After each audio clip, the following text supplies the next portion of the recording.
क्योंकि बहू झूठ नहीं बोलती। सुधा और राकेश के 3 बेटे थे। शादी के बाद तीनों माँ बाप से दूर रहते और सिर्फ त्योहारों में आते। माँ जी, पिताजी, अगली बार आप लोग हमारे घर आइएगा। अरे नहीं बहू, सब यही आ जाते हैं तो घर खिला खिला लगता है।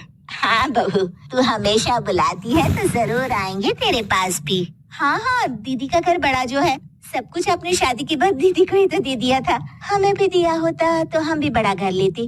क्यों सुनील? अरे नहीं, पापा ने सबको एक बराबर ही दिया है। छोटी बहू, क्या चाहिए तुम्हें, बोलो। वो आपके सोने की चेन वाली घड़ी है ना, वो अगर आप मुझे, तभी वहाँ मजली बहू भी आ जाती है। और मुझे ना आपका मंगलसूत्र, कितना लंबा, सुंदर और भारी भी है। अरे हाँ हाँ, तुम दोनों को ही दूंगी बहू, चिंता न करो। चलो अब खाना लगाओ, खाना खाया जाए। सभी मिलकर खाना खाते हैं कि पड़ोसन आ जाती है। अरे सुधा बहन, थोड़ी चीनी तो देना, घर में शक्कर नहीं है और मेहमान सर पर बैठे हैं। अरे छोटी बहू, चाची को शक्कर तो दे दो। अरे मछली दीदी, आप दे दीजिए ना, मैं यहाँ कम आती हूँ तो मुझे पता ही नहीं है कि सासू माँ सारी चीजें कहाँ रखती है। और तुम, मैं कौन सा यहाँ रोज शक्कर फाँकने के लिए आती हूँ, मुझे भी नहीं है पता। तभी बड़ी बहू हाथ में चीनी की कटोरी लेकर आती है। चाची, शक्कर। आप लोगों का बड़ा सहारा है माँ जी और पिताजी को, वरना हम लोग तो यहाँ रहते ही नहीं। आप जैसे पड़ोसी हैं तो हम निश्चिंत है। और जीती रहे बहू, आप तो ये घर पड़ोस कम परिवार ज्यादा लगता है। सुधा अपनी बड़ी बहू को देखकर बहुत खुश रहा करती थी। वो उससे अक्सर घंटों बात भी किया करती, लेकिन दोनों दूसरी बहुओं का भी वो समझती थी कि शायद छोटी है, वक्त आने पर संभल जाएंगी। समय आ जाता है जब सभी को वापस जाना होता है। माँ जी, हम लोगों की फ्लाइट पहले है, हमें इजाजत दे। वो सास के गले लगकर चली जाती है। थोड़ी देर बाद छोटी बहू कहती है, माँ जी, मैं ना ये सोफे के कवर और चादरें ले जा रही हूँ, यहाँ तो ऐसी ही पड़ी रहेंगी। हाँ हाँ बहू, ले जा, और कुछ चाहिए तो बोल। और तो चाहिए बहुत कुछ, पर चलिए कोई बात नहीं, अगली बार ले जाऊंगी मैं। ऐसे ही मंजली बहू भी घर का बहुत सारा सामान ले जाती है। सभी के जाने के बाद सुधा राकेश से कहती है, घर कितना सूना लग रहा है ना। हाँ, और खाली भी। तुम्हारी दोनों बहुएं सब बटोर गई। अरे ठीक है ना, हम दोनों ही तो हैं, कितना सामान लगेगा। फिर उन लोगों की नई गृहस्थी, इतना मत सोचा करे। समय बीतता है। ऐसे ही हर साल त्योहारों में सुधा और राकेश के बच्चों की बहू आते और जाते वक्त ढेर सारा सामान पैक कर कर ले जाती। लेकिन कुछ ही सालों में सुधा का देहांत हो जाता है। पिताजी, आप यहाँ अकेले क्या करेंगे? हम लोगों के साथ चलिए।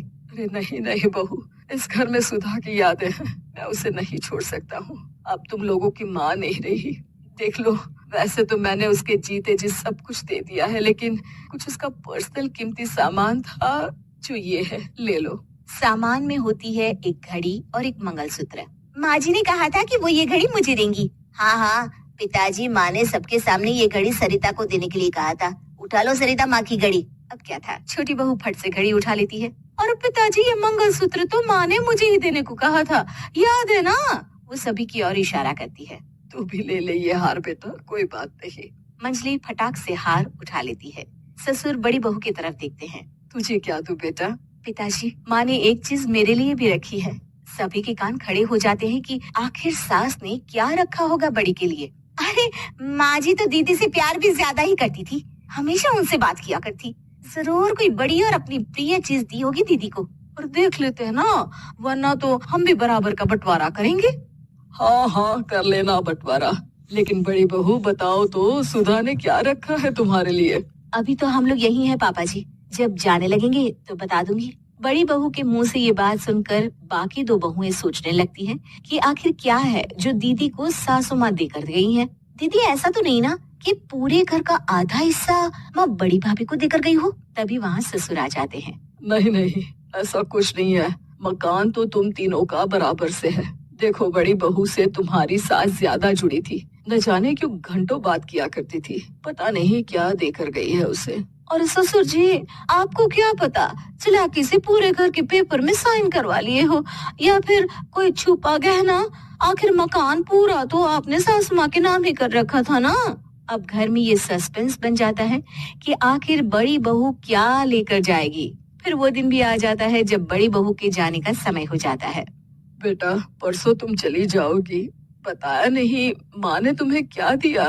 घड़ी और हार जो बेशकीमती था और तुम्हारी सास को सबसे ज्यादा प्रिय था, उसका तो बंटवारा भी हो चुका है। अब तुम्हारी बारी। हाँ पिताजी, आज मैं ये बात बताने ही वाली थी। माँ ने मुझे उससे भी बेशकीमती चीज दी है और वो है आप। आपसे अधिक प्रिय उन्हें कुछ नहीं था। माँ चाहती थी कि आप मेरे साथ रहें। चलिए पिताजी। बेटा, मेरे पास तो कोई पेंशन भी नहीं है और ना ही कोई प्रॉपर्टी।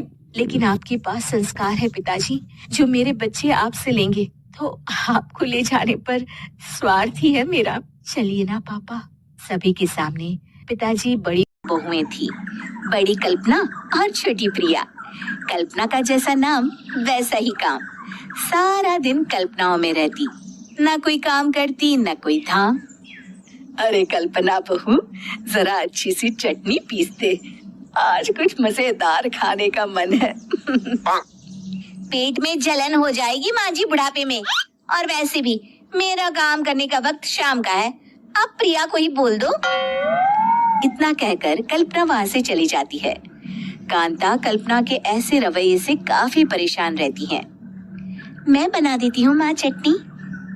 ऐसा बोलकर प्रिया माँ को चटनी बनाकर प्लेट में खाने को देती है कि तभी वहाँ कल्पना आ जाती है। अरे वाह चटनी, जरा चख कर तो देखो, बड़े दिन हो गए। अरे नहीं बहू, तू तो रहने ही दे चटनी खाना, पेट में जलन हो जाएगी।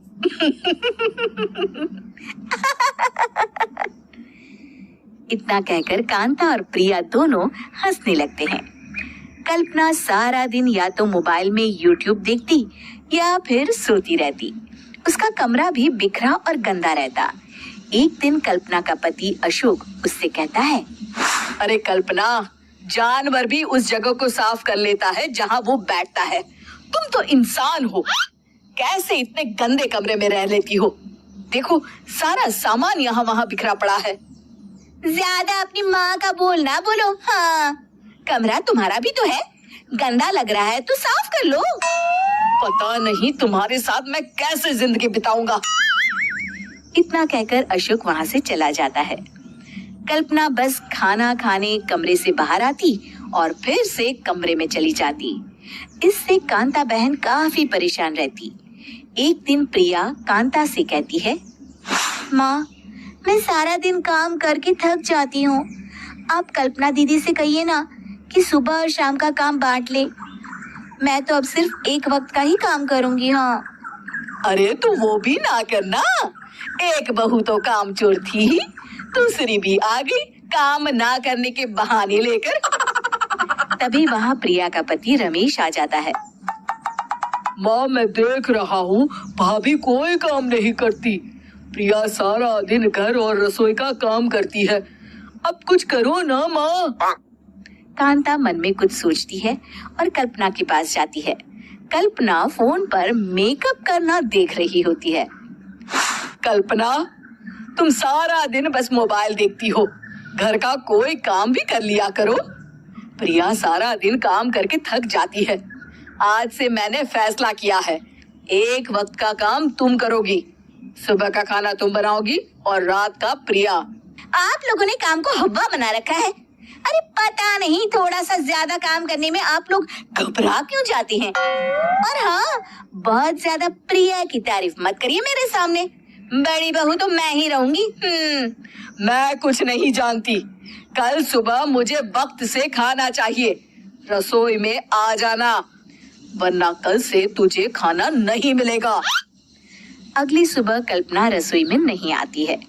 वो देर से सोकर उठती है और बाहर आकर कहती है, अरे भूख लगी है, आज खाने में क्या है? इतनी देर हो गई, आज किसी ने मुझे उठाया भी नहीं। पता नहीं कहाँ है सब।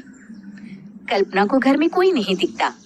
वो रसोई की तरफ जाती है जहाँ बड़ा सा ताला लगा होता है।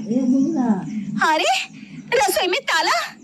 ओ, मैं तो भूल ही गई थी। माँ ने आज से सुबह का खाना मुझे बनाने को कहा था। हे भगवान, इतने लोगों का खाना बनाना क्या आसान है? तभी घर के सारे सदस्य बाहर से वापस आते हैं। वाह माँ जी, मजा आ गया छोले भटूरे खाकर। मेरे मुंह में तो अभी भी स्वाद आ रहा है। अरे कल्पना, तेरे भरोसे रहते तो हम तो भूखे ही रह जाते। कल्पना को बहुत गुस्सा आ जाता है। अब बहुत हो गया, आज से मैं अपनी रसोई अलग कर रही हूँ। मैं अपना खाना खुद बना लिया करूंगी। कल्पना अपनी रसोई अलग कर लेती है, पर आए दिन उसका देर से उठना और काम न करने की आदत से वो भूखी ही रह जाती थी। उसी के सामने घर के लोग अच्छे अच्छे पकवान खाते और कामचोर कल्पना को जैसे तैसे ही खाना बनाकर खाना पड़ता। पर एक दिन तो हद ही हो गई।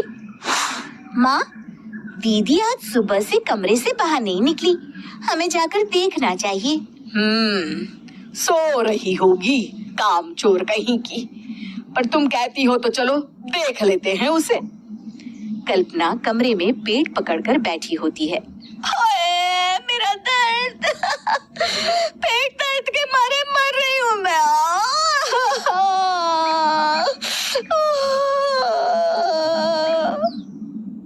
अरे दीदी, क्या हुआ? पेट में दर्द क्यों हो रहा है? डॉक्टर को दिखाया आपने? माँ, कल्पना खड़ी होती है और माँ जी के पास आती है। मुझे माफ कर दीजिए, अब से मैं सारे काम में मदद करूंगी, कभी आलस और काम चोरी नहीं करूंगी। हाँ हाँ, वो तो ठीक है, लेकिन अचानक क्या हो गया जो तू काम करने को तैयार हो गई? कामचोर कल्पना। माँ, लगातार बासी और उल्टा पुल्टा खाना खाने के कारण मेरे पेट में इन्फेक्शन हो गया है। काम न करना पड़े इसलिए मैं 2 दिन का खाना एक दिन ही बना लेती थी। बासी और खराब खाना खाने के कारण लेने के देने पड़ गए। पेट में दर्द हो रहा है। देर आए दुरुस्त आए।